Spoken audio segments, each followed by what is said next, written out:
임장생활기록부 목동에 왔습니다.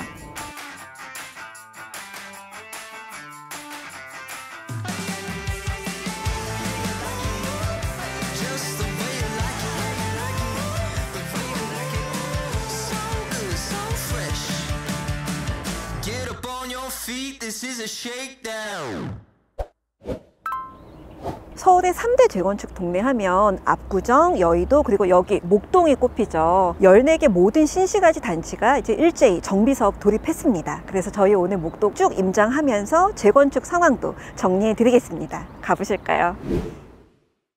저희가 지금 목동역에 왔습니다. 여기 사거리가 있고 이제 저쪽 가면 이제 뭐 로데오 거리. 목동은 신도시 같다는 느낌이 들어요. 미니 신도시. 이게 왜 그런가 하면 이게 사실 좀 오래된 얘기인데 전두환 정부 때 각 분야 전문가들이 투입된 프로젝트고 80년대 후반이었어요. 국내 최초의 공영 개발 방식이 적용이 돼가지고 신시가지 단지 14개, 그다음에 26,000여 가구가 이제 동시에 들어오게 됐습니다. 그래서 목동을 이렇게 잘 보면 이제 일방 통행 도로를 중심으로 이제 양쪽에 상업지구, 이제 행정시설 이렇게 배치를 한 형태고, 이 보행로도 되게 넓어요. 그 당시 치고. 그다음에 나무도 잘 우거져 있고, 계획하고 이제 작정하고 만든 도시여서 그런지 굉장히 지금 사실 오래됐잖아요. 40년 가까이 됐는데 촌스럽다는 느낌이 좀 안 듭니다. 이게 아파트도 보면 이렇게 사이드 쪽 동은 조금 높게 지었고 안쪽은 낮게, 이런 식으로. 그리고 그래서 단지마다 또 시공사라던가 이게 다 다르기 때문에 뭐 조경, 평면 이런 것도 다 다릅니다. 차별화해 둔 거예요. 목동이 이제 14개 단지로 돼 있고요. 그다음에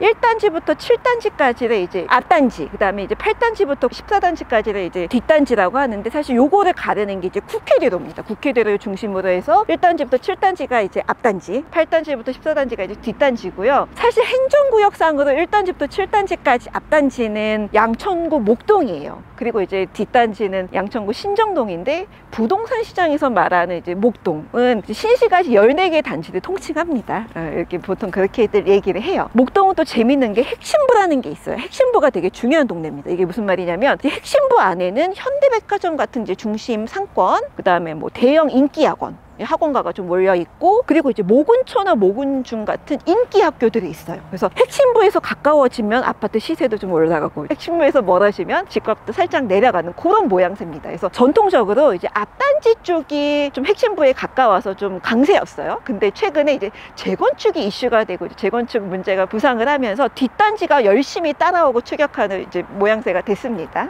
목동은 작정하고 잘 계획한 이제 동네다 보니까 인프라라던가 이런 것도 잘 갖춰져 있어요. 세 가지가 이제 되게 뛰어난데, 이제 첫 번째가 교통. 2호선, 5호선, 9호선을 끼고 있습니다. 2호선은 지선이기는 해요. 그러다 보니까 이제 서울이 주요 업무지구, 시내, 뭐 여의도, 강남 가기 되게 편해요. 도로망도 잘 갖춰져 있고요.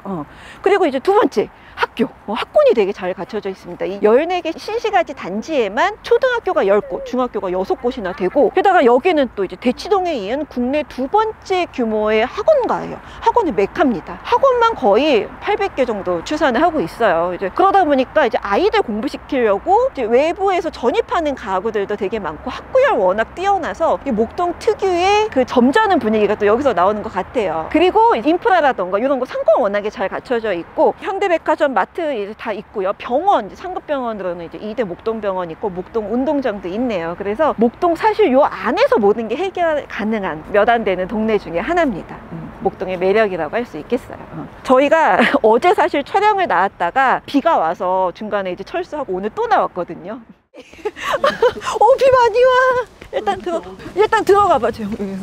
사실 저희가 오늘 계속 일기예보가 왔다 갔다 하고 강수 확률이 애매하게 높아서 오전에 오늘은 못 나가겠다 하고 다시 회사에 들어갔다가 해가 떠서 나왔더니 또 비가 와요, 목동에. 그래서 내일 찍어야 될 것 같아요. 정말 오늘 촬영이 쉽지가 않습니다. 그래도 저희 멈추지 않습니다, 촬영은. 오늘 역대급 고생이네요.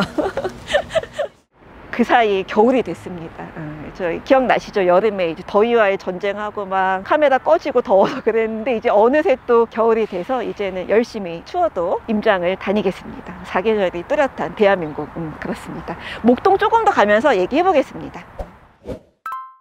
저희 지금 제 뒤에 보이시죠? 막 되게 화가 난 현수막들. 이게 무슨 말이냐면 이제 14개 단지가 이제 재건축 정비 사업에 다 돌입을 했고 각자 열심히 달리고 있습니다. 근데 이제 조합 방식이냐 신탁 방식이냐를 놓고 이제 조금 의견이 엇갈리는 거예요. 그래서 그 이제 얘기고요. 이제 말 나온 김에 재건축 얘기를 조금 하자면 사실 윤석열 정부 들어서 가장 수혜를 본 지역 중에 하나가 여기 목동입니다. 이게 무슨 말이냐면 이제 예전 문재인 정부 때는 안전진단 기준이 강화돼서 한 발짝도 진행을 못하고 스톱이 돼 있었어요. 근데 이제 최근에 이제 정신없이 몰아치고 있습니다. 이제 5년 넘게 멈춰 있었던 목동 지구 단위 계획안도 이제 통과가 됐어요. 이제 가속도를 내야 되는 단계인 거죠. 근데 사실 이제 부동산 시장에서 목동을 항상 주목하는 이유는 사업성 때문이에요. 서울에서 찾기 힘든 저층 단지, 저밀도 단지이기 때문입니다. 이 말은 즉 용적률은 낮고 이제 대지 지분은 넓다는 뜻이에요. 또 14개 단지가 또 각각의 특성과 매력이 있거든요. 그래서 목동이 지금 26,000여 가구입니다. 14개 단지가. 근데 재건축을 하게 되면 53,000여 가구 이상이 되는 거예요. 그러니까 거의 뭐 신도시급 물량이 쏟아지는 거죠. 그래서 목동이 수도권 서남부의 중심축이 될 것이다. 뭐 여의도 업무지구의 배후 지역이 될 것이다. 뭐 이런 전망들이 나오고 있습니다. 그래서 목동을 기대하고 주목하는 이유가 바로 그래서인 것 같아요. 사실 목동이 이제 올 봄에 토지거래 허가구역으로 재지정이 되면서 거래량이 좀 떨어졌어요. 그러니까 아무래도 이제 실거주할 사람만 집을 살 수 있다는 얘기잖아요. 근데 최근에 이제 재건축 속도가 붙으면서 집값이 조금 들썩이는 모양새입니다. 게다가 여기는 또 학군지 워낙 유명하기 때문에 이제 다른 재건축 예정 동네에 비해서 전세가율도 조금 높은 편이에요. 또 이제 저희가 좀 알아보니까 목동이 여의도랑 조금 분위기가 다른 점이 여의도는 이제 50년 넘은 아파트들도 많고 이제 소유주들 나이가 좀 많아요. 그래서 빨리 하자 이런 분위기입니다. 하지만 목동은 재건축 빨리 하는 게 중요한 게 아니라 이제 목동 이름값에 맞는 고급 단지로 재건축을 하자 이런 분위기가 조금 다른 것 같습니다. 당연히 이제 재건축 과정에서 해결해야 되는 과제들도 되게 많아요. 일단 이 주변 도로나 이런 기반 시설을 확 개선을 해야 됩니다. 지금 이제 신시가지 단지가 이제 위아래로 쭉 뻗어 있거든요. 근데 목동로가 일방통행이에요. 게다가 또 경인고속도로 진출입하는 게 쉽지가 않습니다. 교통체증도 되게 심하고 그래서 접근성을 많이 높여야 되고요. 또 모든 신시가지 단지가 이제 재건축 연한을 다 넘겼고 정비사업을 돌입을 했어요. 근데 아직 초기 단계입니다. 그래서 지금 신시가지 14개 단지 중에서 이제 지금 시점으로는 4개 단지가 신탁 방식 통해서 이제 재건축을 하겠다고 결정을 했고 조금 이제 방식을 두고 이제 계속 다들 고민을 하고 계세요. 그래서 저희 조금 더 단지 둘러보면서 목동 재건축에 대한 얘기하고 오늘 쭉 정리해 드리겠습니다. 가보실게요. 저희가 목동을 이제 앞단지, 뒷단지를 이렇게 구분을 한다고 말씀을 드렸잖아요. 근데 그 중심이자 경계가 되는 곳이 제가 온 여기 7단지입니다. 7단지가 이제 쭉 둘러보시면 아실 텐데 여기가 사실 목동의 핵심부랑 가장 가까우면서 유일하게 목동역 역세권이고요. 뭐 학원가나 뭐 중심 상권 가깝습니다. 게다가 여기는 입지나 규모 면에서 목동이 명실상부한 이제 대장 단지예요. 사실 뭐 원래부터 잘 나갔던 이제 대장이었는데 이제 저기 뒤에 보이시죠? 이제 뭐 하이페리온이나 이제 저기 트라펠스 같은 고급 주상복합이 이제 들어오면서 7단지의 위상이 더 이제 높아지게 된 거죠. 여기가 정말 애들 학원 보내기도 좋고 학교도 가깝고 상권도 가깝고 명실상부한 이제 목동의 대장 단지입니다. 7단지는 1986년 준공을 했고 2,500가구 규모예요. 지금 저층, 중층 이렇게 섞여 있습니다. 보시면 낮은 단지, 낮은 층도 있고 살짝 높은 데도 있고 아까 이제 제가 말씀드렸다시피 이제 사이드 쪽은 조금 높은 동을 배치했다고 했잖아요. 도시 설계할 때 그렇게 지었습니다. 아파트 컨디션은 보시다시피 굉장히 노후했어요.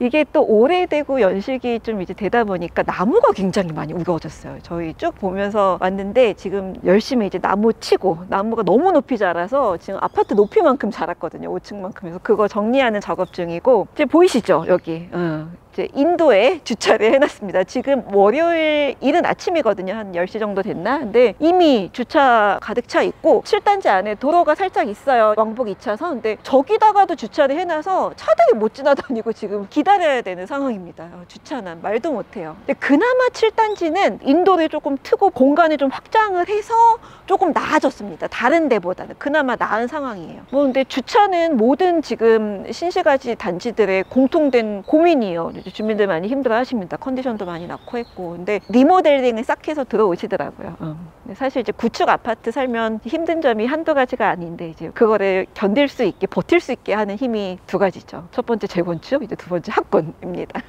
단지 조금 더 보면서 얘기해 볼게요.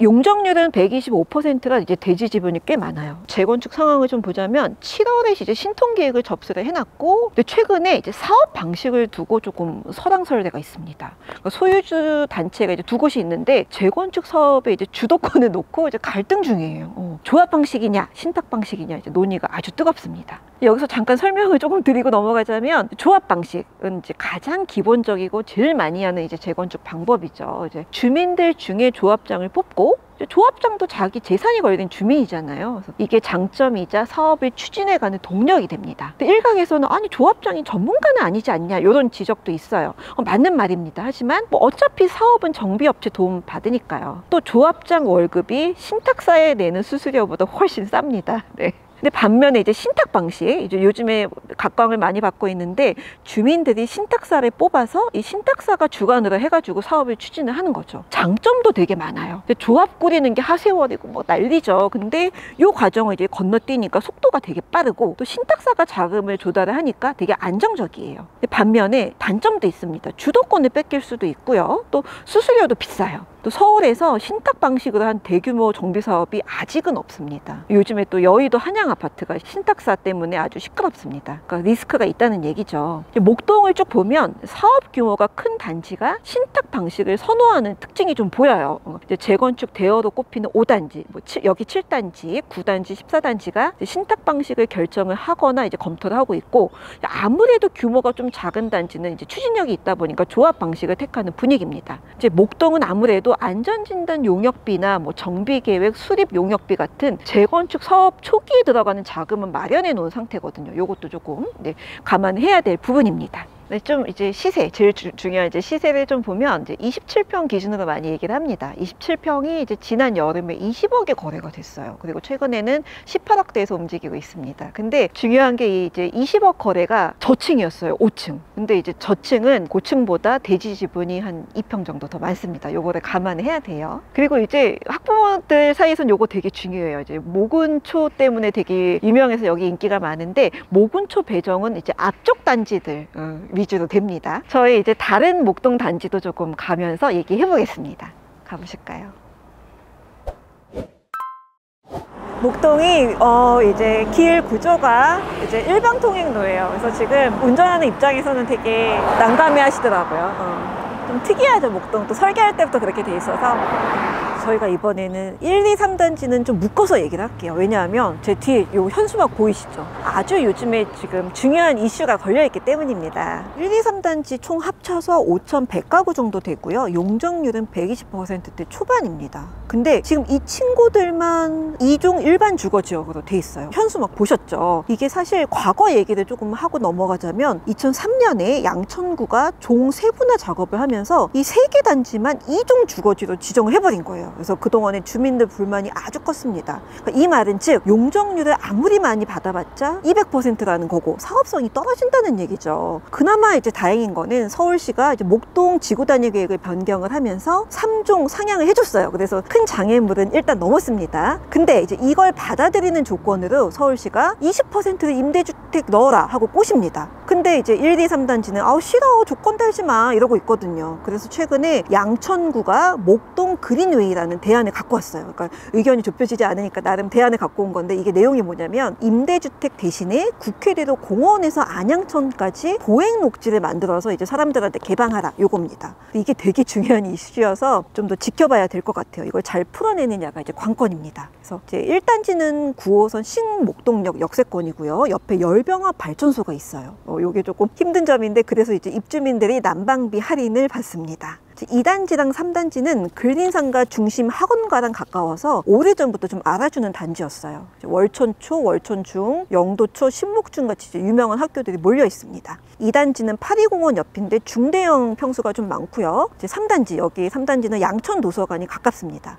1, 2, 3단지는 신탁 방식에 관심을 보이고 있어요. 이제 저희 3단지 이제 저층 단지인데 컨디션 어떤지 한번 들어가 보겠습니다. 네, 가보시죠.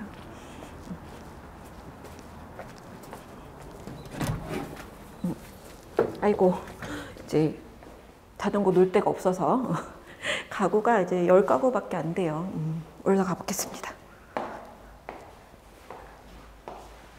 그래도 연식에 비해서 관리가 깔끔하게 잘 돼서 그죠? 깨끗한 편이에요.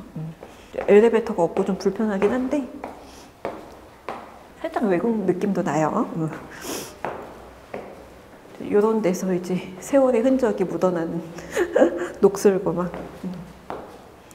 사실 저희가 예전에 봤던 뭐 재건축 아파트 음마라던가 잠실주공 5단지에 비해서 굉장히 깔끔하게 안에도 관리가 잘 되는 편이고, 리모델링 많이 해서 또 이사 오시더라고요. 아무래도 재건축 오래 걸리니까.